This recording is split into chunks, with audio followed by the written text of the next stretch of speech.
여러분 공과 1페이지입니다. 마가복음 6장 7절에서 13절의 말씀 같이 한번 한 목소리를 읽어볼까요? 시작.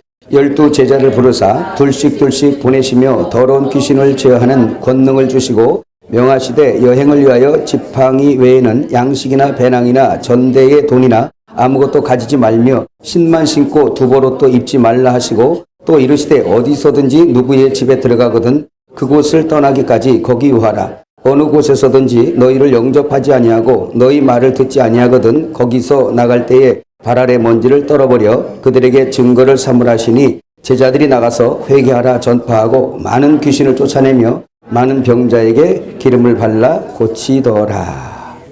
아멘. 오늘 우리 말씀이 이제 신약에 나타난 비유들 25번인데요. 제목이 뭐예요? 한번 읽어보세요. 뭐라고요? 지팡이, 양식, 배낭, 전대, 두보롯의 비유. 목사님 이거 비유풀이 아니신데요? 그렇게 말하지 마시고요. 깨닫지 못하면 다 비유입니다. 마가복음의 두 가지 비유와 그 다음에 누가복음의 비유로 바로 넘어가려고 하다가 한 5시간, 6시간 정도를 중간에 할애하기를 원했어요. 이유는 성경 사복음서가 제대로 해석이 되면 서신서 해석은 자동으로 되게 돼 있어요. 사복음서 예수께서 하신 그 말씀이 그 비유가 어떤 것은 정말 우리 기독교에서도 난제들이 많아요. 이런 것들을 우리가 바로 해석하게 될 때 사복음서가 쉽게 그냥 이렇게 풀어지고 그 다음에 요한계시록도 70% 정도는 그냥 해석이 됩니다. 그래서 마가복음에서도 제가 일단 추려봤어요. 엘림에 와서 말씀을 들으시는 분들 중에 오늘 이 비유네라고 하는 것 외에 알지 못해서 비유로 내게 있는 것들 말씀이 있어요. 오늘 이런 말씀들 여러분 혹시 또 아시는 분들은 다 아시겠지만 그러나 이런 것들이 도무지 해석이 안 돼서 늘 설교를 하지 못하는 것. 그래서 이런 말씀을 준비하면서도 다른 분들 또 그것을 점검해 봤어요. 그래서 유튜브도 한번 찾아보고 책도 한번 찾아보고 그러면서 이 부분을 어떻게들 해석을 했는가 이렇게 살펴보면서 참 어렵긴 어렵구나. 그런 내용들이에요. 그래서 이런 내용들을 한 5개 정도만 하면 마가복음도 통째로 그냥 여러분이 해석하는데 어려움이 없겠다라는 생각이 들어서 이 비유풀이에서 가면서 이걸 좀 짚어주려고 합니다. 이해하시겠습니까? 네. 예, 그러면 그런 줄 알고 말씀을 넘어갑니다. 자, 오늘 이 말씀은 마가복음 6장 1절에서 6절에 있는 말씀이 그 배경입니다. 자, 말씀의 배경이 어떤 것이냐면 예수님께서 지금 고향으로 가셨습니다. 고향으로 가셔서 복음을 전파하시는 거예요. 근데 거기에 있는 사람들이 믿질 않습니다. 왜 안 믿을까요? 30세 동안 예수님이 거기에 살면서 요셉의 아들로만 알고 있었고 조금 세상적 개념으로 볼 때는 참 특별한 사람이네 라고 하던 동네예요. 그죠? 예수님 삶이 그러셨겠죠? 그렇지만 뭔가 모르게 자는 참 특별하다. 진짜 함부로 대할 수 없는 청년이네 라고 하는 그런 분위기 속에서 살았던 그곳이겠죠. 그죠? 그곳에서 말씀을 전하고 기사와 이적을 베풀면서 말씀을 전하는데도 많은 사람들이 그 하나님의 아들로 그를 볼 수가 없어요. 왜 그럴까요? 우리 엘림에서 말씀드리면서 늘 말씀 듣듯이 에덴 동산에서 선악 따먹었다는 자체가 죄잖아요. 그 죄를 딱 질 때부터 영이 죽어가지고 소경돼 버린 거예요. 그래서 육신의 것밖에 못 봐요. 이 고향 사람들도 저거 어릴 때부터 요셉의 아들 마리아의 그들의 가족이 우리에게 여기 다 있지 않냐. 그 중에 좀 맞이 아니냐. 이렇게만 알고 있는 거예요. 우리 수련회 때도 여러분에게 말씀드렸지만 그래서 그 요셉의 아들 육신으로는 요셉의 아들인 그 몸 안에 있는 그 보물 그 몸 안에 있는 예수를 발견할 수 있다고 하면 그 사람은 지금 불레포 하나님 앞에 볼 수 있는 시각의 기능을 부여받은 사람들입니다. 요셉의 아들인데 그 입에서 나오는 그 말씀이 기이하네. 기이한 것으로 끝나는 게 아니라 구약의 율법에서 선지서와 율법이 제시한 그 메시아 그 하나님의 말씀이네. 저가 바로 약속된 메시아 하나님의 아들이네 라고 깨달아 먹는 사람들 듣고 깨닫는 사람들 아쿠오라고 그랬어요. 뭐라고? 아쿠오 뜻이 뭐라 그랬어요? 들을 수 있는 청각을 부여받다라는 뜻입니다. 보고 싶다고 보아진 게 아니라 그 들을 수 있고 볼 수 있는 것을 보여봤다라는 말은 저가 하나님께서 죽은 자를 살려내는 자라는 걸 말씀하고 있는 거예요. 근데 그들은 안 보이는 거예요. 그래서 여러분 그 기억납니까? 수련회 갔던 분들 기억나죠? 그 데사우로스 얘기할 때 그 저 보화를 발견하고 예수님께서 이제 뒤에도 나올 텐데 보화를 발견하고 가서 자기 소유를 다 팔아가지고 그 밭을 사버렸어요. 그럴 때 거기에 있는 그 보화가 데사우로스라고 할 때 오늘 보물 담을 궤, 보물 담을 창고, 그거 바로 얘기하는 거거든요. 곳간이란 뜻이에요. 데사우로스가 헬라어로. 이거 곳간, 궤. 그래서 뭘 봤습니까? 구약의 성막에 법궤 봤잖아요. 그 법궤가 궤인데 그 법궤가 뭐냐? 법궤 안에 하나님을 담은 거잖아요. 거기에 생명의 말씀, 그 감추인 만나, 그 예수님 자신이잖아, 진리잖아, 그죠? 아론의 쌍난 지팡이, 생명의 주님, 십계명, 사랑이신 주님. 그래서 그 사랑이나 생명이나 그런 것들은 다 뭐였어요? 하나님의 본성이었어요. 그래서 하나님의 본성, 말씀이 육신이 되어 오신 그 주님, 말씀이 있는데 그 말씀 안에 생명이 있는데 사람들의 빛이에요.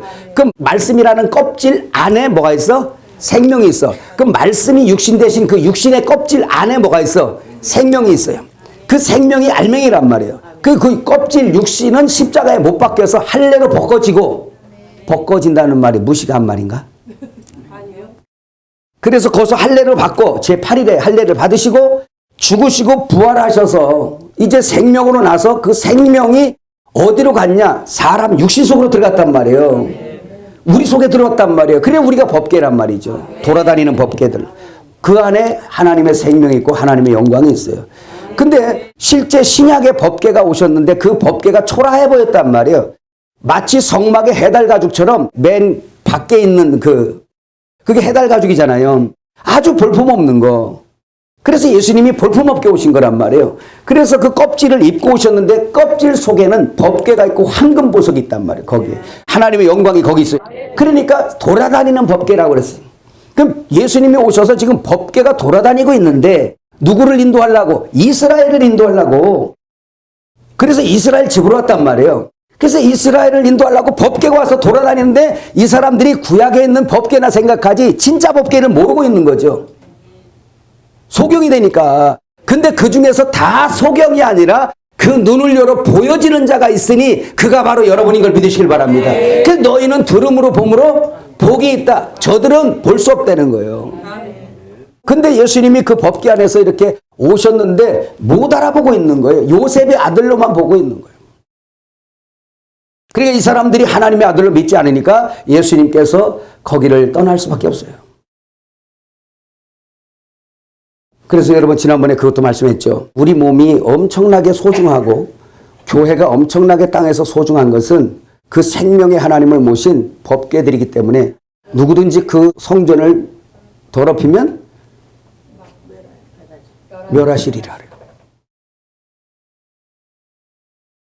그래서 우리가 너무 소중한 거예요. 그리고 전도가 그렇게 소중한 거예요. 전도는 뭐 하냐?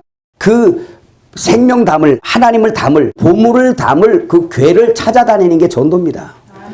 그 보물 담을 궤를 찾으러 다니신 것이 예수님의 또 전도였어요. 그게 데사우로스라는 말이란 말이죠. 네. 근데 이것은 누가 눈을 뜨여주는 사람만 봐. 주님은 그걸 발견했고 우리는 발견되어졌고 제자들도 발견되어졌고 돌아가셔서 자기 소유를 다 팔았어. 뭐 십자가에서 자기 목숨 내놔버렸어요. 그리고 가서 샀어요.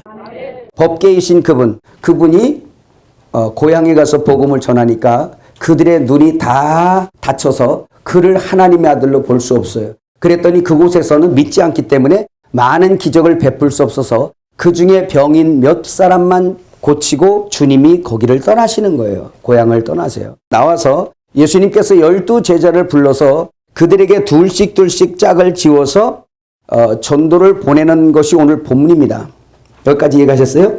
그래서 가시면서 하시는 말씀인데 말씀의 배경은 그렇고 복음을 전하는 자들을 파송할 때에 주님이 준비물을 예비하라고 하시는 거예요. 그죠? 근데 뭐라고 말씀하시냐면 야 지팡이와 신만 신고 양식이나 배낭 전대 돈 두보로 가지지 말고 그냥 가라 이렇게 말씀하세요. 여러분 이렇게 말씀을 하시는데 다시 누가복음 22장 35절에서 38절 거기 공과에 있죠. 한번 읽어볼까요? 같이 시작. 그들에게 이르시되 내가 너희를 전대와 배낭과 신발도 없이 보내었을 때에 부족한 것이 있더냐 이르되 없었나이다. 이르시되 이제는 전대 있는 자는 가질 것이요 배낭도 그리하고 검 없는 자는 겉옷을 팔아 살지어다. 내가 너희에게 말하노니 기록된 바 그는 불법자의 동류로 여김을 받았다 한 말이 내게 이루어져야 하리니 내게 관한 일이 이루어져 감이라. 그들이 여짜오되 주여 보소서 여기 검 둘이 있나이다. 대답하시되 족하니라 하시니라. 아멘. 자, 많은 사람들이 설교를 할 때 이렇게 하는 걸 봤어요. 제가 계속 들어봤어요. 혹시 누가 어떻게 제대로 좀 해석한 게 있는가 싶어서 많이 들어봤더니 많이도 이제 설교가 없더라고요. 근데 어려우니까 사실은. 근데 이제 이 설교를 한 것을 좀 이렇게 들어보면서 어떤 설교를 많이 발견했냐면 예수님께서 마태복음 10장에서 제자들을 불러서 그들을 파송할 때에 야, 지팡이하고 신발만 가지고 나머지는 전부 다 가지고 가지 마라. 그러면서 보낸 거예요. 근데 예수님께서 십자가를 지시기 위해서 잡히시기 전에 누가복음 22장에서 하신 말씀이에요. 여기서는 또 뭐라 그래요? 야, 부족한 것이 있었냐 너 전에? 없었는데요. 그러나 이제는 가지라. 없는 자는 사라. 옷 팔아서도 검 사라. 이렇게 말씀하시는 거예요. 이렇게 말씀하시니까 거기에서 이제 이렇게 말씀이 많이 뻗어나갔어요. 아, 예수님이 계실 때는 예수님께서 다 예비해 주셨고 이제 예수님께서 잡히시니까 주님이 친히 그들의 어떤 육신적인 말하면 오늘 우리 선교 가는데 선교비 이런 거 주님이 잡히시니까 이제 이걸 챙겨주지 못하니까 너희들이 챙겨가라 이렇게 말씀하셨다는 거예요. 동의하십니까? 아니요. 이제 그거예요. 지금 아닌 것 같죠? 그 아닌 것 같다라는 말을 많이 하는 거예요. 원래가 우리가. 그리고 이거다 저거다라는 걸 말 못하는 거예요. 그 말이 맞는 것 같아요. 아, 주님이 이제 잡히시니까 내가 너희들 친히 못 챙겨주니까 너희들이 이제 챙겨라. 없는 자는 돈 주고 사라. 전대 가져라. 옷 입어라. 양식도 가져가라. 다 이렇게 말씀하는 걸로 이렇게 많은 것을 우리가 들어요. 사실 이제 우리가 다 그렇게 알았어요. 저도 그렇고. 네. 그러나 이런 부분이 아니라 여러분 이렇게 말씀했으면 제자들이 그럼 순종했어야 되잖아요. 제자들이 이제 예수님 잡혔으니까 여보게들 우리가 전도해야지. 그러면서 우리 준비물 다 챙겼니? 예수님이 선생님이 챙기라 그랬잖아. 그렇게 막 챙겨가지고 가서 전도하러 갔어요?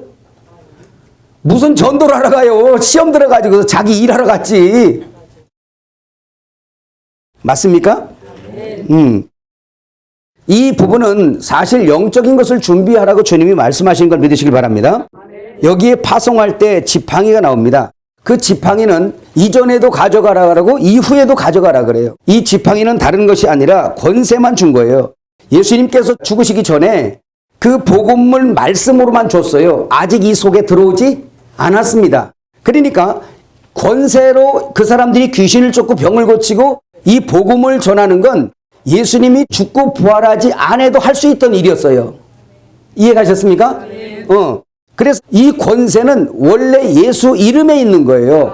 다른 것에 있는 게 아니라 예수 그리스도라는 그 이름의 권세가 있기 때문에 예수 그리스도가 내 속에 들어오지 아니하셨을지라도 구약 시대에도 권세로 해도 멈추잖아요. 그렇죠? 그러니까 이건 그냥 믿음으로 할 수 있는 거란 말이에요, 이게. 그러니까 예수님 죽으시 전에도 제자들이 가서 했고 70인 제자 가서 귀신 쫓고 가서 기사와 이적을 베풀고 그러면서 입에 담아준 복음의 말씀을 그들에게 전했어요. 천국이 가까이 왔다. 그래서 예수 그리스도의 이름에 권세가 있어. 지팡이는 가져가라는 거예요. 항상 원래 처음부터 가져가라 그랬어요. 그건 예수 이름을 준 겁니다.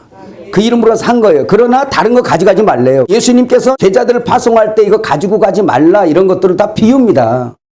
그때 그 사람들은 물론 전도하러 가면 육신의 것은 거기서 다 먹는 거 실제 먹었어요. 옷 입을 거 줬어요. 우리도 그러지 않아요? 근데 이 말씀은 전도하는 자들에게 육신의 것을 채워주는 그 이상의 어떤 것들을 주님이 지금 말씀하고 있단 말이에요. 그걸 아닌 게 아니라 복음 전하면 먹을 거 주잖아요. 입을 거 주잖아요. 그런 수준의 것을 지금 주님이 말씀한 게 아니다. 육신의 것, 보이는 옷, 보이는 먹는 양식 이런 것들은 자동으로 따라가는 거예요. 항상. 우리도 구제도 배웠잖아요. 진짜 구제를 하고 육신적으로 먹여주고 입혀주고 이러는 건 따라가는 거지 그걸 말씀한 게 아니란 말이에요. 그거 다 그림자들이란 말이에요. 그게 실제를 영원히 썩지 아니할 걸 입히고 썩지 아니할 걸 먹이고 썩지 아니할 것을 주려는 거야. 그거를 우리들에게 맡겼다는 걸 믿으시길 바랍니다. 그런 거예요. 그러니까 지팡이는 권세니까 그냥 이거는 잡히시기 전에도 지팡이는 항상 허락돼 있고 그 다음에 예수님께서 12제자 그냥 파송할 때도 지팡이는 허락되어 있습니다. 이거 지팡이에 대해서 이따가 또 말씀이 나오니까 그때 보도록 하겠습니다. 자, 그런데 주님이 여기서 이제 말씀할 때 뭐라고 말씀하시냐면 이제 자기의 소유를 팔아서 살아요. 그렇죠? 주님이 명하는 그 복음 전도할 때의 준비물이 없는 사람은 자기 소유를 팔아서 살아 그러네요. 여러분 우리 마태복음 13장 우리 44절 한번 읽어볼까요? 천국은 마치 밭에 감추인 보화와 같으니 사람이 이를 발견한 후 숨겨두고 기뻐하며 돌아가서 자기의 소유를 다 팔아 그 밭을 사느니라. 또 천국은 마치 좋은 진주를 구하는 장사와 같으니 극히 값진 진주 하나를 발견하며 가서 자기의 소유를 다 팔아 그 진주를 사느니라 그랬어요. 자, 여러분 이거 우리 지난번에 해석한 거죠? 그러면 이것은 뭐 간단하죠. 예수님께서 오신 것은 천국을 이 땅에 건설하려고 오셨어요. 첫째는 사람 심령 안에, 그 다음에 교회를 건축하시기 위해서 이 세상에 오신 겁니다. 목적은 하나예요. 그 교회가 곧 새 예루살렘 성이고 새 예루살렘 성이 주님의 신부니 결국 주님은 자기의 신부를 얻으러 오신 거죠. 근데 주님께서 이 세상에서 그 천국은 마치 이렇게 말씀하면서 다니다 보니까 보화를 발견했네요. 이 보화가 대사우로 쓰였어요. 보물 담을 궤, 그릇, 창고란 뜻입니다. 곳간도 바로 이 뜻이에요. 그래서 이것을 발견했어요. 아무거나 안 담으니까 발견했어요. 그래서 발견한 다음에 이걸 싹 감추어 두고 돌아가서 그랬어요. 자, 예수님이 십자가 지시기 전에 제자들도 발견하죠. 그 다 대사우로서 들이거든. 그 다 보물 담을 창고들이에요. 궤들이에요. 그러니까 그걸 다 발견한 거예요. 그걸 다 발견은 했지만 주님이 그걸 숨겨두고 돌아가서 이 뜻은 뭐냐? 제자들이 보화, 대사우로스, 보물 창고라는 걸 까발리면 안 된단 말이에요. 그걸 까발리는 순간에 그게 보화라고 알면 다른 사람들이 어떻게 하겠어요? 죽이지요. 그러니까 그들을 숨기는 거예요. 예수님이 잡히시면서도 너희가 찾는 건 나지 얘들 보내 라고 한 거예요. 그래서 자기를 따르는 저 사랑하는 자들을 끝까지 사랑하셨어요. 그것을 보호해 놓았어요. 그 사람들이 몰라요. 예수님의 제자들이 그냥 뭐 따라가다가 그냥 저들 그런가 봐. 이런 걸로 알지. 그들이 천국을 담을, 보화를 담을, 보물을 담을 보화인 거를 몰라요, 사람들이. 저 밖에 있는 사람들은 우리 왜 여와서 이러고 있는지 몰라. 차라리 구경 가지. 근데 몰라. 이런 것처럼 몰라. 그렇게 감춰두신 거예요. 감춰두시고 당신이 가서 뭐 한 거예요? 자기 소유를 팔러 가셔서. 자기 소유가 뭐길래? 자기 목숨이었어요. 자기 모든 소유를 팔아. 그래서 십자가에서 다 대가를 지불한 다음에 와서 그 보물 담을 그릇들 안에 그냥 다 들어가신 거예요. 그냥 후 하고 다 들어가셔서 이제 우리가 보물된 걸 믿으시길 바랍니다. 누가복음 22장 36절에 보니까 이르시되 이제는 전대 있는 자는 가질 것이요 배낭도 그리하고 검없는 자는 겉옷을 팔아 살지어다. 팔아 살지어다. 이거는 또 우리의 어떤 그 안에 행실 말씀하고 있습니다. 뒤에 또 가보면 됩니다. 마태복음 19장 21절 한번 더 읽어볼까요? 시작. 예수께서 이르시되 내가 온전하고 잘진데 가서 내 소유를 팔아 가난한 자들에게 주라. 그리하면 하늘에서 보화가 내게 있으리라. 그리고 와서 나를 따르라 하시니 이렇게 말씀하고 있습니다. 자, 여기서도 뭐를 하래요? 내 소유를 팔아. 자, 그러면 내 소유를 팔아라 할 때 판다라는 얘기는 이제 뭔가를 주고받는 거잖아요. 여러분 그냥 팔아요? 뭘 주면 내가 뭘 받지요. 그죠? 누가복음 12장 33절에서 34절을 읽어보면 더 자세히 나와. 읽어볼까요? 시작. 너희 소유를 팔아 구제하여 낡아지지 아니하는 배낭을 만들라. 곧 하늘에 둔 바 다함이 없는 보물이니 거기는 도둑도 가까이 하는 일이 없고 좀도 먹는 일이 없느니라. 너희 보물이 있는 곳에는 너희 마음도 있으리라 그랬습니다. 자, 오늘 여기서 소유라는 이 말, 휘팔고라는 이 말이 뭐예요? 존재하다라는 뜻입니다. 뭐가 있다, 존재하다, 뭐 있어야 줄 거 아니에요. 그죠? 자, 그래서 이런 말도 우리가 상당히 오해했죠. 그러니까 하나님의 말씀의 진리의 진리를 깨닫지 못하면 세상 사람들하고 똑같이 가는 거예요. 오늘 여기에서도 이제 야 너희 소유를 팔아서 가난한 자들에게 뭘 줘라 그러니까 우선 우리는 생각할 때 하지 말라는 거 아니에요.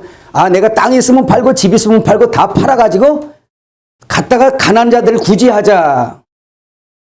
틀려 맞아? 맞는 말이에요. 이거 좋은 거예요.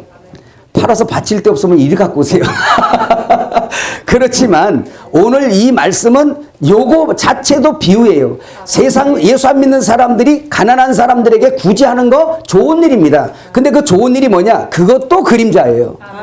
그러나 그거는 구제해도 배고프고 구제해도 떨어지고 살려놔도 죽어요. 썩어질 것을 그림자 비유로 삼아서 영원히 썩지 아니할 것으로 알게 하시는 거예요. 그래서 여러분 우리가 엘림 공부 처음 할 때부터 뭐예요? 비유 얘기하잖아요. 이 땅에 있는 모든 것들은 바로 하늘나라에 대한 그림자다. 그거 썩을 것을 만들어서 왜? 썩는 인생들이고 썩지 아니할 것을 볼 수도 없는 인생들이기 때문에 주님이 썩을 것을 만들어서 예표, 예시, 그림자로 만들어 놓고 영원한 것을 설명해 주는 도구로 사용하신단 말이에요. 이걸 알면 여러분 세상 보는 게 간단해져 버려요. 이야, 이게 다 없어질 거구나. 다 없어질 건데 이 없어질 것은 뭔가 없어지지 아니할 실제를 설명해내는 어떤 도구요, 어떤 예시, 예표, 그림자, 표상이들이다 이 말이에요. 이해가셨어요? 그거를 알면 성경 보는 것이 엄청나게 해석이 될 수가 있습니다. 그래서 여기에 소유도 뭐겠어요? 사실 자기 의고 자기 목숨이에요. 예수님이 자기 소유 다 팔았잖아요. 그러면 우리에도 팔으라는 것이 이유가 있다는 거 믿으시죠? 그래서 사복음서에서 네 소유 하면서 막 얘기하고 재물 얘기했잖아요. 그 재물 사실 그것은 밖의 것입니다. 근데 밖의 것을 설명해서 뭘 하냐? 야, 네 물질 있는 곳에 뭐가 있대? 네 마음이 있다면서 속으로 끌고 들어온다니까요. 그 마음에 있는 것을 밖에서는 갖는 거예요. 밖에서 갖는 거 이거 아무것도 아니에요, 여러분. 그래서 율법적 설교는 뭐냐면 율법적인 설교는 밖에서 있는 걸 자꾸 만져가지고 그걸 처리해라 그래요. 근데 주님은 그게 아니에요. 그게 아니라 네 속의 걸 바꿔버려라. 네 속을 바꿔버려라. 그래야 밖의 것도 바뀌어진다. 그 얘기하는 거거든요. 할렐루야. 그래서 우리가 이걸 모르면 자꾸 저 사람 밖에 행실만 고치려고 그래.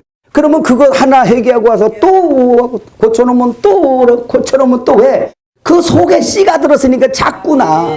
신기하지. 농사 접은 사람 알지만요. 올해 싹 제초제까지 다 뿌려놔서 이제는 안 나갔다 싶은데 비 한 번 하고 조금 있어 보세요. 어때요?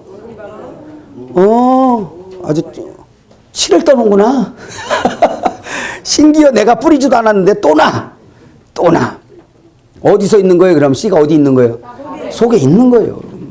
3페이지로 넘어가서 그래서 여기에 보면 팔아라는 말이 있네요. 그죠? 네 소유를 뭐 해서? 팔아서. 이거 폴레오라는 이 말 물물 교환하다란 말입니다. 폴레오 물물 교환. 그러면 자 한번 여기 볼까요? 주님하고의 물물 교환의 상황을 한번 잠깐 보겠습니다. 그 글씨 안 읽어도 돼요. 여기 보세요. 예수님께서는 보화인 우리를 발견했어요. 아까 얘기한 것처럼 보화를 발견하고 가서 보화를 산 게 아니라 밭을 사버렸잖아요. 그래서 예수님께서는 우리 보화 때문에 우리 때문에 세상 죄를 위해 죽으신 거예요. 보화들의 죄만이 아니라 그 밭을 샀다는 얘기는 세상 죄를 위해 죽으신 거란 말이에요. 그래놓고 우리를 구하시는 거거든요. 근데 주님이 우리를 보화로 발견하고 여기 본문에서는 이제 제자들이 처음이겠죠. 그걸 발견하고 폴레오 물물 교환하겠다. 근데 교환의 가치가 뭐냐? 첫째는 내 목숨을 다 팔겠다는 거예요.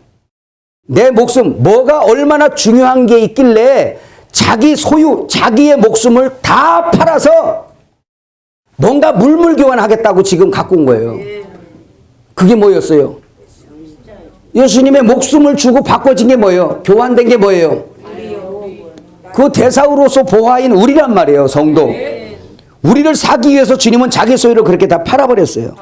근데 주님은 또 말씀하시네요. 너희 소유를 다 팔아서 그걸 사라. 그럼 나는 뭐가 있어서 팔어? 나도 내 목숨을 팔으려는 거예요. 그래서 자기의 목숨을 얻는 자는 잃을 것이고 잃는 자는 얻는 데네요. 그래서 우리에게 말씀하신 거예요. 우린 스스로 근데 잃을 수가 없네요. 그 얘기는 뭐냐? 네 목숨을 다 팔아서 네 소유를 다 팔아서 너도 이거 지금 주님이 말씀하신 이거 사라. 배낭도 사고 양식도 사고 신발도 사고 뭘 또 사지? 거기 또 뭐 있어? 검도 사고 이거 다 사라. 그러면 분명히 말씀하지만 지금 여기서 주님이 사라고 한 이 내용들이 시장 바닥에 나는 게 아니죠. 보여지는 것도 아니죠. 이거 사래요. 근데 장사는 물물교환이라는 것은 형평성에 맞아야 돼. 주님하고 물물교환, 주님하고 거래를 했는데요. 오늘 우리는 대박난 사람들이에요. 여러분 10,000원짜리 갖다가 1억 원짜리 마늘에 사왔다 봐. 그거는 좀 속된 말로 대박이 아니라 개박입니다. 왜냐하면 그런 장사가 없는 거예요. 아니 여러분 100원짜리 갖다가 1억 원짜리 어떻게 교환돼야 안 돼요? 안 되는 거예요. 근데 주님은 우리를 그걸 물물교환한다는 거예요. 그래서 내 목숨 주고 내가 너희를 살게. 그래서 사온 거예요, 우리를.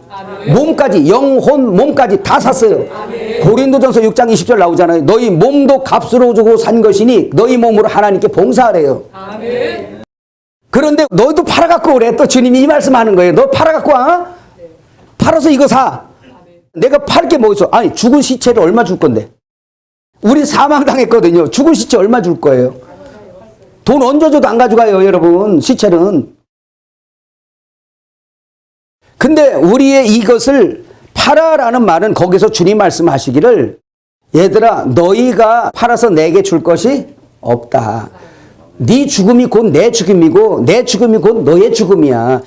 나를 믿어서 나에게 와서 내 십자가에서 함께 죽은 거 있지? 내가 너를 위해 죽어준 그 공로 그거를 네 것으로 아이로 가져가다 뜻이에요. 그 발생한 것을 가져가서 네 것을 소유한 사람에게는 이게 그냥 줄게. 이거 줄게. 이게 뭐예요? 하늘 거. 오늘 주님이 여기서 또 제자들에게 말한 거는 뭐예요? 쭉 이거 줄게. 이거 네가 소유해라. 그거를 매매하는 형식으로 말씀을 한 거예요. 매매 상대가 돼야 안 돼. 안 되는 거예요. 그래서 매매 상대가 안 되기 때문에 주님이 계시록 22장 17절에 말씀했어요. 한번 읽어봐요. 시작. 신부가 말씀하시길 오라 하시는도다. 듣는 자도 오라 할 것이요 목마른 자도 올 것이요 또 원하는 자는 값없이 생명수를 받으라 하세요. 뭐예요? 사기는 사는데 값없이 사라. 뭐 원하는 자는 와서 사라. 근데 뭐 어떻게? 값없이 사라. 그냥 준 거예요. 그래서 이걸 뭐라 그러냐? 카리스, 선물이라 그러는 거예요.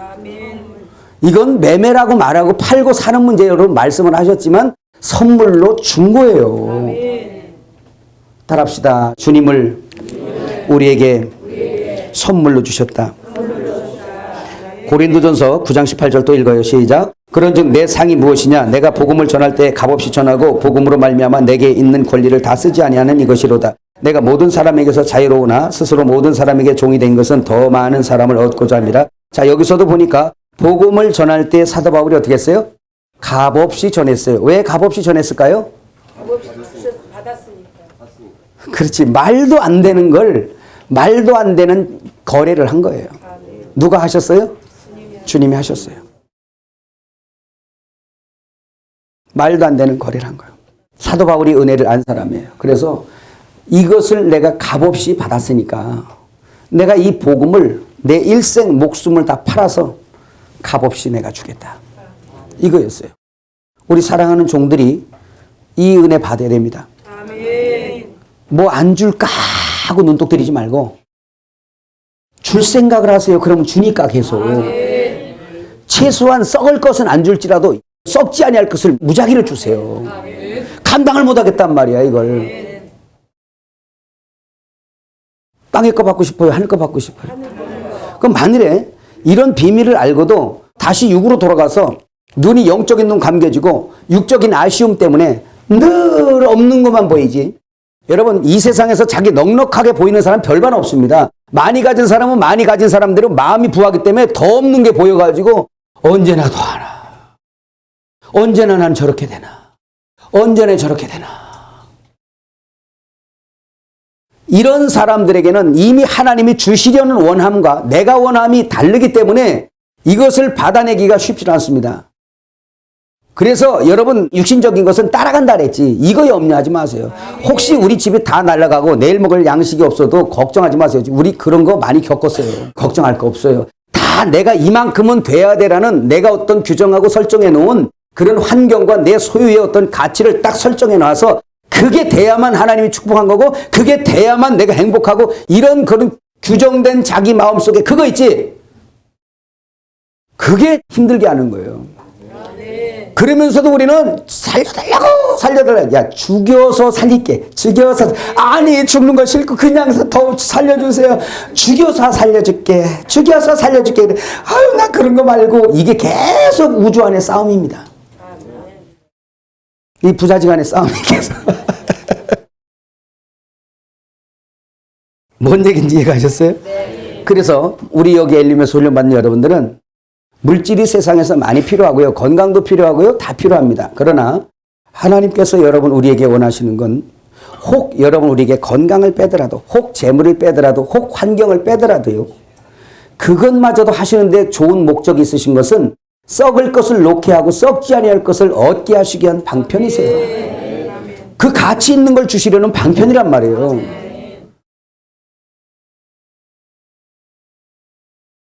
따라합시다. 각설이 눈에서 떠나자. 각설이 눈은요 항상 누가 안 주나. 사람만 만나면 누가 안 주나.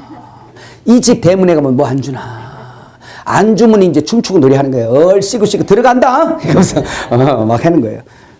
근데 그게 아니라 항상 무엇을 줄까라는 눈으로 바뀌죠. 저가 무엇을 원할고. 예수님 그러고 다니셨잖아요. 여기 보세요. 예수님 그러고 다니셨잖아요. 무엇이 필요한 거. 주여 주소서. 내가 너에게 해줄 게 뭘까. 내가 무엇을 해주길 원하느냐. 무엇을 해주길 원하느냐라는 이런 주려는 마음으로 항상 좀 가져봐. 예수님하고 연합된 사람은 그럴걸?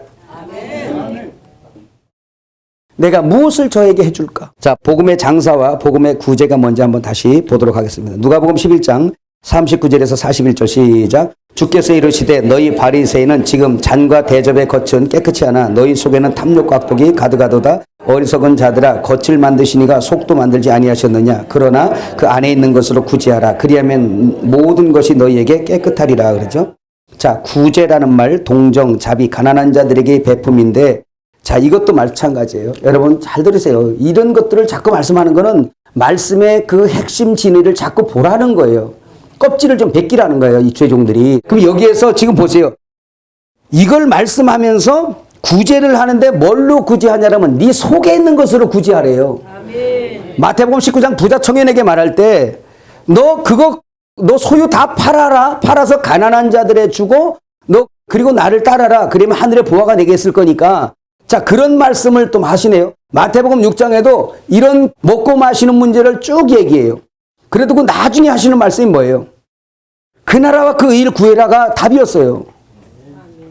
네 소유를 다 팔아서 그걸 사라는 거예요. 그래서 네가 그걸 구하래. 그러면 있게 된다. 그게 바로 뭐냐? 하늘 진리가 네 속에 있다는 거예요. 그걸 갖고 구제하라는 거예요. 성도에게만, 우주 안에서 오직 성도에게만 이 땅에 없는 것을 줘서 그것을 가지고 구제하래요. 아멘. 그걸 가지고 구제하게 되면 네가 천국 이룰 때 그 사람들이 너를 영접할 거라는 거예요. 썩을 거 말고. 아멘. 여러분 거기는 없지만 마태복음 7장 한번 넘어가서 우리 한번 보고 다시 한번 보고 넘어가세요. 이건 너무 중요하기 때문에 우리 한국교회도 이거 갖고 얼마나 막 울거먹고 왔습니까. 진리는 겉으로 보나 속으로 보나 다 좋긴 하지만 그래도 알맹이를 먹는 거 하나님께서 예수님께서 우리에게 전하시고자 하시는 그 말씀의 진리를 우리가 알아서 그것을 주는 건 너무 소중한 거예요. 아멘. 알맹이 먹어야 알맹이 되니까. 자, 마태복음 7장 1절부터 보면 이런 말씀입니다. 여러분 요거 한번 기억하세요. 1절부터 한번 읽어봐요. 시작. 비판을 받지 아니하려거든 비판하지 말라. 너희가 비판하는 그 비판으로 너희가 비판을 받을 것이요 너희가 헤아리는 그 헤아림으로 너희가 헤아림을 받을 것이니라. 어찌하여 형제의 눈 속에 있는 티는 보고 내 눈 속에 있는 들보는 깨닫지 못하느냐. 보라 내 눈 속에 들보가 있는데 어찌하여 형제에게 말하기를 나로 네 눈 속에 있는 티를 빼게 하라 하겠느냐. 외식하는 자여 먼저 네 눈 속에서 들보를 빼어라. 그 후에 밝히 보고 형제의 눈 속에서 티를 빼리라. 자 보세요. 여기에서 형제를 갖다 정죄하고 판단하는 사람이 있었나 봐요. 그죠? 그랬더니 야 너 그 티 빼려고 하지 말고 네 눈에 들보부터 빼라. 이 티나 이 들보나 전부 다 썩을 겁니다. 티도 빼야 되고 뭐도 빼야 돼. 들보도 빼고 다 빼야 되는 거예요. 근데 여기에 있는 이것은 바로 뭐냐면 율법자들 얘기하는 거예요. 일단 뭔가 판단하고 있단 말이에요. 자기가 옳다라고 규정한 그 기준을 가지고 누구를 지금 잣대를 대서 자꾸 판단 분별 이렇게 하는 거예요. 그러니까 이거는 네가 스스로 네 의의를 자랑하고 네 율법을 잘 지킨다는 그 네 의의라는 들보가 네 속에 있어서 너는 옳고 저는 틀리다고 말하는 거예요. 이렇게 시각이 그렇게 돼 있는 사람 얘기하는 거거든요. 주님이 없어요, 이 사람에게. 6절에 이런 말씀하네요. 거룩한 것을 개에게 주지 말며 너희 진주를 돼지 앞에 던지지 말라. 그들이 그것을 발로 밟고 돌이켜 너희를 찢어 상하게 할까 염려하라. 이것은 진리를 개에게 주지 말라는 말이고, 이 말씀을 하면서 이거예요, 이제. 우리 기독교가 그동안 잘못 써먹은 말이 이거예요. 7절부터 한번 읽어봐. 12절까지 시작. 구하라 그리하면 너희에게 주실 것이요 찾으라 그리하면 찾아낼 것이요 문을 두드리라 그리하면 너희에게 열릴 것이니 구하는 이마다 받을 것이요 찾는 이가 찾아낼 것이요 두드리는 이에게는 열릴 것이니라. 너희 중에 누가 아들이 떡을 달라 하는데 돌을 주며 생선을 달라는데 뱀을 줄 사람이 있겠느냐. 너희가 악한 자라도 좋은 것으로 자식에게 줄 줄 알거든 하물며 하늘에 계신 너희 아버지께서 구하는 자에게 좋은 것으로 주지 않겠느냐. 그러므로 무엇이든지 남에게 대접을 받고자 하는 대로 너희도 남을 대접하라. 이것이 율법이요 선지자니라. 자, 이렇게 말씀하니까 구하라 찾으라 두드리래요. 구하는 자가 다 받는데요. 찾는 자가 찾고요. 두드리는 자에게 열린대요. 여러분 기도할 때 이렇게만 되면 얼마나 좋겠어요. 구하는 것마다 다 받아. 나는 그러면 욕심이 많아갖고 뭐 이 지구 하나 구하는 건 성에 안 차요. 달덩어리 햇덩어리 다 달라야 되지. 수금지와 목도 쳐내면 그거 모자라갖고 나머지 다 주세요. 그 뒤에다 붙인다니까. 이거는 사람의 욕심이 음부 같아갖고 무적인 같아서 끝이 없어요.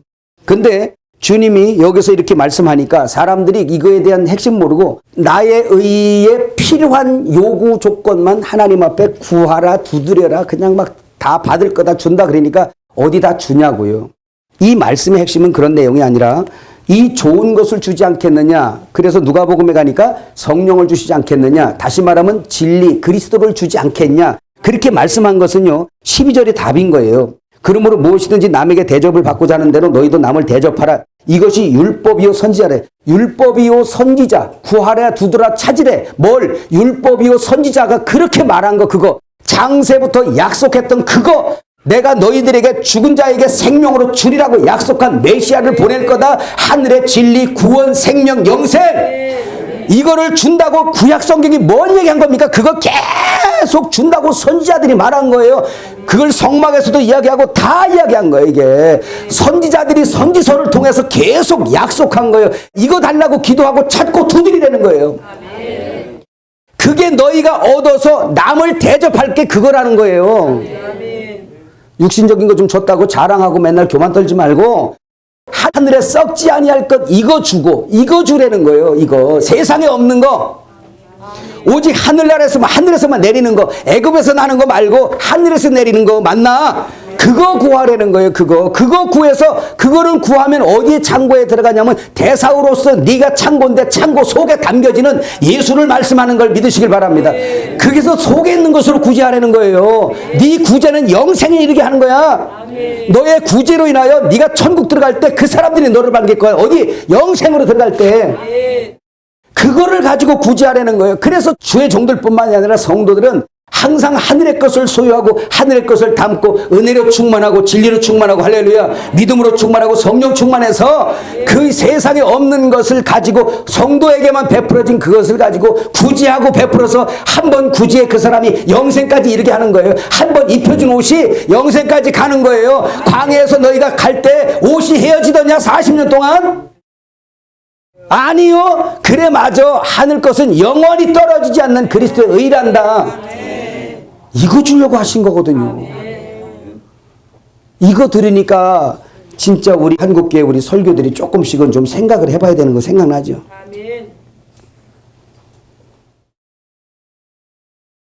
그러니까 썩을 거 구하는데 주님이 안 주니까 시험 들까봐 좀 더 정성 들여봐 이런 짓거리 하지 마세요. 기독교는 약속의 하나님이세요. 그렇게 때 안 써도 합당하면 주세요. 안 주시면 그냥 안 합당하니까 안 준 거예요. 깨달아지면 우리 다시 한번 아멘 해봐요. 그러면서 13절 14절이 좁은 문으로 들어가래요. 생명에 들어가는 문은 좁답니다. 그 다음에 말하는 것이 15절부터 나오는 게 뭐예요? 거짓 선지자 조심해라. 그러니까 썩어질 것으로 끌고 다니는 종들 그거 다 거짓 선지자니까 너 그거 배나 지옥 자식 만든다. 지금 세상에 보여지는 것을 빼서라도 때로는 병을 줘서라도 저를 회개케 해서 하나님 나라로 이끄는 게 하나님 방법인데 오히려 그런 것으로 자꾸 이끌어가지고 더 주님으로부터 멀어지게 만드는 그런 마귀적인 거 돼지우리 목회하지 말자고 하는 거예요.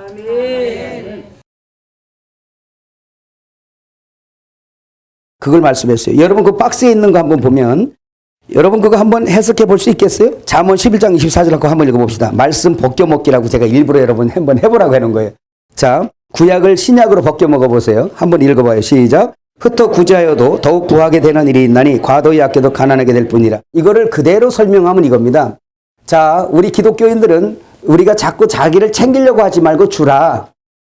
과도히 아껴봐도 가난하게 되는 것도 있지만 흩어서 주면 더 부자 되는 것도 있다. 맞아 틀려? 이건 맞아요. 맞는데 이 말씀이 구약이잖아요. 이 말씀이 요거에 국한했을까요? 아닌 거 아시겠죠 이제? 이런 식으로 그냥 풀어가니까 돈 없는 사람은 저주받은 걸로 돼버리는 거예요. 교회를 40년 50년 다녔는데 그 아주 저주받은 걸로 돼버리는 거예요. 그러면 이 말씀도 여러분 흩에 구제한다는 이 말이 뭔지 아시겠죠? 그건 이 뭐예요? 구하라 찾으라 두드리라. 이미 주시죠. 추신 진리로 하는 거예요. 전도 가는 사람들에게 갖추라고 한 게 바로 이런 거 얘기한 거예요. 너희 속의 것으로 구제하라. 자, 11장 25절 한번 더 읽어볼까요? 시작. 구제를 좋아하는 자는 풍족하여 줄 것이요 남을 윤택하게 하는 자는 자기도 윤택하여지리라. 말씀 안에도 영적으로 해석되죠? 잠언 28장 27절 시작. 가난한 자를 구제하는 자는 궁핍하지 아니하려니와 못 본 채 하는 자에게는 저주가 크리라. 이 말씀을 그대로 해버리니까 가난한 자를 구제하는 자는 궁핍하지 않으려. 이상하게도요 세상에서 구제 많이 하는 사람들이 그렇게 부자들이 없어요. 그거 아시는가요? 그 이 말씀 뭐예요 이게? 이상하게도 세상에서는 세금 떼먹고 그냥 남의 거 월급 덜 주고 줄 거 안 주고 악착같이 아껴서 하는 이 그룹들이 더 부자 됩니다. 그 이 말씀이 잘못된 말이에요? 여러분 육신의 것을 얘기하는 거 아닌 거 아시죠? 그러니까 여기서 여러분이 깨달을 건 이거예요. 오늘 여기서 제가 제시한 말씀만이 아니라 성경은 항상 하나님께서 원하시는 그 알맹이가 있다는 걸 알고 그거를 까서 여러분 양들에게 그걸 먹여줘야 그가 알맹이가 되고 진리를 줘야 진리의 사람이 되고 하늘 걸 먹여야 하늘이 된단 말이에요. 이게 우리의 목회인 걸 믿으시길 바랍니다. 자, 우리 한번 또 넘어가 봐요. 4페이지. 자, 복음을 위한 지팡이라는 말이 거기 나오네요. 자, 마가복음 6장 8절 시작. 명하시되 여행을 위하여 지팡이 외에는 양식이나 배낭이나 전대의 돈이나 아무것도 가지지 말며 이라고 말씀하죠. 자, 이제 주님이 말씀해요. 가지지 말래요 이제. 아까 그 가지지 말라고 그랬는데 지팡이 흐랍도스라는 이 말 막대기 지휘봉인데 히브리어로는 쉐베트라는 이 말입니다. 여러 가지 말도 있는데요. 쉐베트라는 이 말 시편 23편에 있는 말. 자, 사망의 은추한 골짜기를 다닐지라도 해를 두려워하지 않을 것은 주의 지팡이와 막대기가 나를 안위하시는도다 하시죠.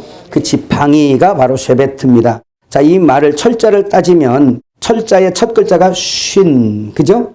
쉰 뭐예요? 윗니, 이 이빨입니다. 그 다음에 베트, 성전, 집이죠. 그 다음에 뭐예요? 테드라는 이것은 뱀이라는 뜻이에요. 뱀. 그래서 철자를 뜻을 보면 뱀의 머리를 부수는 의미가 있어요. 이 히브리어 철자 뜻이 이 뱀의 머리를 부순다 바로 뭐냐? 지팡이는 뭐예요? 권세. 그러니까 귀신은 뭘로 쫓아요? 권세. 무슨 권세? 예수 이름의 권세로 쫓아요. 참 히브리어 철자 뜻 어디 이렇게 났나 모르겠어요. 그러니까 지팡이는 주님이 죽으시기 전에도 가져가라 그래요. 오직 그 이름을 의지하는 이름만 가지고 간 거예요. 그 이름에 뭐가 있으니까? 권세가 있으니까. 그래서 지팡이는 가져가라고. 자, 창세기 49장 10절 시작. 규가 유다를 떠나지 아니하며 통치자의 지팡이가 그 발사에서 떠나지 아니하기를 실로가 오시기까지 이르리니 그에게 모든 백성이 복종하리로다. 자, 통치자의 지팡이 아시죠? 그래서 이 지팡이가 뭘 예표한다고? 통치자의 권세, 통치자의 지팡이, 통치자의 권세를 말하고 있어요. 그 지팡이 하면 항상 권세, 권능을 생각하면 되겠습니다. 자, 그래서 그 야곱이 창세기 32장 10절에 그 말씀을 보면 그 얘기죠. 야곱이 지팡이 하나 가지고 요단강을 건너갔는데 와서 내가 크게 두 때를 이루어서 왔나이다. 이것은 바로 뭐냐? 주의 이름으로 요단강 건넜는데 그 권세로 건넜는데 가서 두 때를 가지고 만들어서 돌아오죠. 여기서 야곱은 누구 예비요? 예수님 예표죠. 그죠? 그러니까 예수님이 권세 가지고 땅에 내려오셔서 살 권세, 죽을 권세, 심판 권세 가지고 내려오셔서 그분이 크게 두 때를 이루어 아버지 집으로 돌아가는 거에 대한 그림자입니다. 그래서 그 두 때는 하나가 뭐예요? 그렇죠. 요한복음 10장 16절에 너희가 알지 못하는 또 다른 양이 내게 있어 그들도 한 목자 아래 있으리라. 그래서 예수님 안에 두 양무리가 있어요. 누구? 이방인과 이스라엘이 있습니다. 그래서 이스라엘을 멸시하면 요한계시록부터 틀려지게 돼 있어요. 그 다음에 출애굽기 4장 20절 시작. 모세가 그의 아내와 아들들을 나귀에 태우고 애굽으로 돌아가는데 모세가 하나님의 지팡이를 손에 잡았더라. 자, 모세를 보낼 때 다른 거는 안 가지고 보내고 뭐 보내요? 지팡이 하나 들려보내죠. 그 지팡이의 능력을 시험 한번 해주셨죠. 그죠? 부르실 때. 그리고 그 지팡이 가지고 가라. 그리고 너가 가는 곳에 내가 항상 함께 있을 거다. 가라. 자, 예수님의 제자들에게도 가라. 복음 전해라. 가라. 내가 세상 끝날까지 너희와 항상 함께 있을 것이다. 라고 말씀하신 것하고 같습니다. 출애굽기 17장 8절에서 9절 시작. 그때 아말렉이 와서 이스라엘과 르비딤에서 싸우니라. 모세가 여호수아에게 이르되 우리를 위하여 사람들을 택하여 나가서 아말렉과 싸우라. 내일 내가 하나님의 지팡이를 손에 잡고 산 꼭대기에 서리라. 하나님의 지팡이 권세. 여호수아가 잘 싸워서 이긴 게 아니라 그 모세의 지팡이죠. 그 누구예요? 하나님의 권세. 주의 이름으로 싸워 승리하는 겁니다. 다윗이 그 골리앗과 싸울 때 나갈 때 뭐라 그래요? 너는 칼과 창을 가지고 나오지만 나는 만군의 여호와의 이름을 가지고 간다. 그 이름에 뭐가 있으니? 권세, 지팡이입니다. 이해가셨어요? 아멘. 자, 민수기 17장에 보면 이스라엘 12지파의 각 지휘관들에게 지팡이 하나씩을 주죠. 그걸 뭐라고 하냐? 통치자의 지팡이입니다. 그 지팡이는 권세, 그 권세는 지휘관들에게 주어져요. 그죠? 오늘 제자들에게도 그 지팡이가 주어지는 겁니다. 이해가시죠? 그럼 여러분, 제자들이 나갈 때 이 지팡이, 진짜 보이는 지팡이 안 가져가면 권세 없어? 그거 아니지? 그게 뭔지 이해가셨어요, 이제? 예. 자, 복음을 위한 양식과 검에 대해서 한번 보겠습니다. 자, 요한복음 6장 53절에서 58절 시작. 예수께서 이르시되 내가 진실로 진실로 너희에게 이르노니 인자의 살을 먹지 아니하고 인자의 피를 마시지 아니하면 너희 속에 생명이 없느니라. 내 살을 먹고 내 피를 마시는 자는 영생을 가졌고 내가 그를 다시 살리리니 내 살은 참된 양식이요 내 피는 참된 음료로다. 내 살을 먹고 내 피를 마시는 자는 내 안에 거하고 나도 그의 안에 거하나니 살아계신 아버지께서 나를 보내심에 내가 아버지로 말미암아 사는 것 같이 나를 먹는 그 사람도 나로 말미암아 살리라. 이것은 하늘에서 내려온 떡이니 조상들이 먹고도 죽은 그것과 같지 아니하여 이 떡을 먹는 자는 영원히 살리라 라고 말씀하는데, 양식이라는 이 말이 알토스라는 이 말, 떡입니다. 아이로라는 말에서 알토스라는 말이 나온 거예요. 여기 지금 아이로라는 말, 들어 올리다, 발생된 것을 가져가다, 책임지다라는 뜻인데, 이 말이 무슨 말이냐면 우리에게 발생된 건 뭐죠? 죄죠. 근데 그것을 누가 가져가요? 아이로. 주님이 가져가죠. 수고하고 무거운 짐진 자들아 다 내게로 오라. 내가 너희를 쉬게 하리라. 그래서 나는 마음이 온유하고 겸손하니 내 멍에를 메고 나에게 와서 배우라. 내 멍에를 메고라는 그 메고가 또 아이로입니다. 같은 단어예요. 그 얘기는 뭐냐? 내 멍에를 메고 배워라라는 얘기는 나는 너에게 발생된 걸 내가 가져갈 거다. 그래서 십자가에서 완성해놔요. 그러면 내 멍에를 메고 내게 배워. 그러면 네 마음이 안식을 얻고 쉼 얻을 거다. 메고 아이로 내게 십자가에서 발생된 걸 네가 가져가라. 그래서 네 것 만들어. 이게 오늘 말로 사라는 거예요. 값없이 사라는 거예요. 십자가에서 내가 완성해서 이 발생해 놓은 걸 네가 가져가라고. 가져가면 너에게 안식이 일어날 거라고. 깨달아지세요. 자, 그런 얘기입니다. 그 가져간 게 뭐였어? 십자가에서 죽고 생명의 영으로 부활하신 그분, 우리에게 뭐예요? 양식이에요. 예수님께서 십자가 지식 전에는 다 그림자 성찬만 하잖아요. 근데 죽으시고 부활하신 다음에 실제 양식이 되시니까 나를 먹고 마셔라. 후. 그분을 마셔버렸어요. 그래서 이제부터는 의에 줄이고 목마르잖아요. 이야, 그분이 나의 뭐요? 양식이에요. 진리예요. 이거를 주라는 거야, 이거를. 그래서 그 지금 히브리어로 그 보니까 양식이라는 말, 이 말이 나사라는 말입니다. 근데 여기서 보면 들어 올리다인데 철자의 뜻을 보니까 뭐예요? 거기가 눈, 그 다음에 신, 알레프죠, 그죠? 이게 뭐예요? 물고기를 위해 잘게 부서진 하나님이라는 거예요. 그럼 보세요. 참 이것도 양식, 낫사라는 말. 눈은 물고기를 의미하고 이거 눈. 그 다음에 또 뭐 있어요? 예, 쉰. 그 다음에 알레프. 알레프. 요거는 물고기. 요거는 RNE. 그냥 이라고 그래요. 요거는 알레프. 뭐예요? 최초의 하나님이죠. 예, 하나님. 원래 알파와 오메가 우리가 그러잖아요. 그 헬라어의 알파는 시작이고 오메가는 끝이잖아. 근데 그 헬라어의 알파도 어디서 그게 유래된 말이냐면 히브리어 알레프에서 나온 거예요. 이해가셨어요? 예. 그래서 원래는 뭐예요? 알렙과 타우 되시는 하나님이라 그래요. 맞죠? 알파와 오메가 하나님 알잖아요. 알렙과 타우의 하나님이세요. 시작과 끝이 하나님이세요. 그래서 이 철자의 뜻이 그런 거예요. 물고기는 성도죠. 그죠? 근데 이 성도를 위해서 잘게 부서지신 누구? 하나님이세요. 그러니까 우리의 양식이 되시기 위해서 십자가에서 잘게 부서지신 분이세요. 그래서 내가 너희들의 양식이 되기 위하여 내가 가는 것이 너희에게 유익하다는 거죠. 내가 가지 않으면 너희 속에 들어갈 수가 없고 너희 양식이 될 수가 없으니까. 여기까지 깨달아지면 아멘. 그 우리의 성찬의 양식이 되기 위해서 주님이 십자가에서 죽으셨어요. 죽으시기 전에 성찬하셨죠? 그게 진짜 성찬이에요? 아니죠. 표상의 성찬이잖아요. 그거 먹어도 배고프잖아요. 그래서 이 양식이 뭐냐면 구약에는 다 그림자잖아. 그러니까 광야 40년 동안에 계속 내렸던 만나. 그렇죠? 요한복음 6장에 말씀하죠. 너희가 광야에서 만나를 먹었어도 죽었거니와 나를 먹는 자는 영원히 죽지 아니하리라. 나를 먹는 자는 살리라. 그거예요. 광야 40년 동안에 계속해서 먹이신 거예요. 자 보세요. 여러분 지금 유튜브에 나간 게 금식에 대해서 갔죠? 그것도 이해 못하는 사람들은 이렇게 놨더라고요. 그 지금 모르는 거예요. 지금 자기 금식 많이 하는 사람이든지 그래서 자기 금식이 자기 의가 돼 있든지 뭔 일이 있을 겁니다. 아니면 이 지금 말씀을 이해 못한 거예요. 그 사람이 거기서 얘기하는 의도를 모르고 있는 거예요. 지금. 자 여기서 금식할 때 광야에서 40년 동안 하나님은 백성들을 금식시키기를 원하셨고 금식시켰어요. 그 40년 어떻게 살라고 금식을 시켜? 매출하게 구해 먹은 것은 하나님 뜻도 아니고 그건 밤의 양식이고 애굽 양식이에요. 근데 신명기 8장에 광야를 걷는 동안 너희를 줄이고 목마르게 했단 말이에요. 너희를 줄이게 한 것은 너희를 낮추시게 하는 건데 너희는 한 주먹의 흙밖에 안 된다는 존재를 발견케 하려고 했다고 그랬죠. 그러면 여러분 보세요. 광야 40년은 애굽에서 나왔기 때문에 지금 이 백성들이 애굽 백성이 아니라 누구 백성이에요?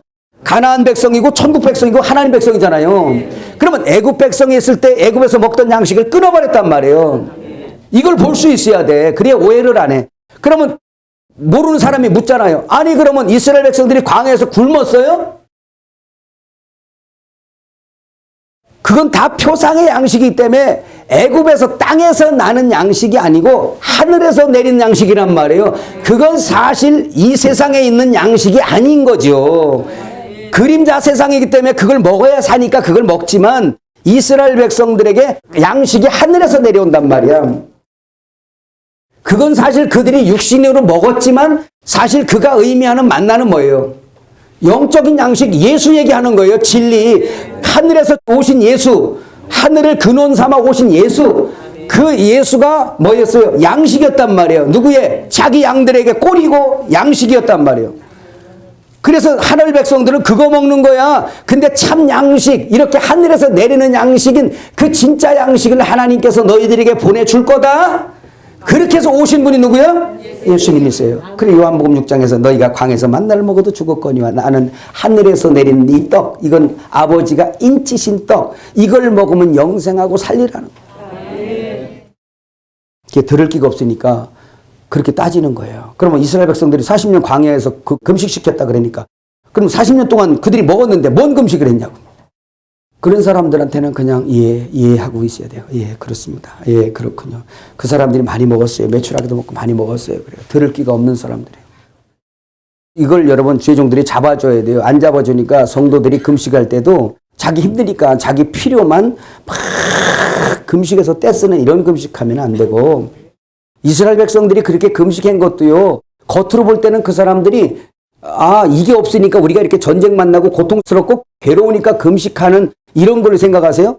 그런 것이 아니었어요. 그런 게 아니라 이런 일이 이루어진 원인에 대해서 하나님과 내 사이의 문제구나라고 해서 이게 문제가 아니라 주님을 먹는 게 금식이었단 말이에요. 육신을 금하고 육신의 양식을 끊고 하늘을 먹으려고 금식한 거예요. 그래서 그분이 먹어줘야 연합되고 그분의 뜻이 내 뜻되고 내 뜻이 그분의 뜻되고 연합되어서 한 몸 돼야지 되지. 아버지가 원하는 거니까. 아멘. 그거 구하여 먹으라 그랬으니까. 그러니까 금식은 먹는 게 금식이요. 뭘? 하늘 양식을 먹는 거. 육신의 양식 끊어버리고. 그것이 회복되면 이것도 회복되고 따라가는 거란 말이에요. 그런 것들은. 근데 이걸 제껴놓고 내 필요만 구하고 이거 안 주면 안 된다라고 하면서 그거는 금식이 아니라 궁식이에요. 그냥 막 떼쓰는 거예요. 그냥 달라고. 그거 이제 금식 아셨어요? 하나님하고 관계를 잘 하시라는 거예요.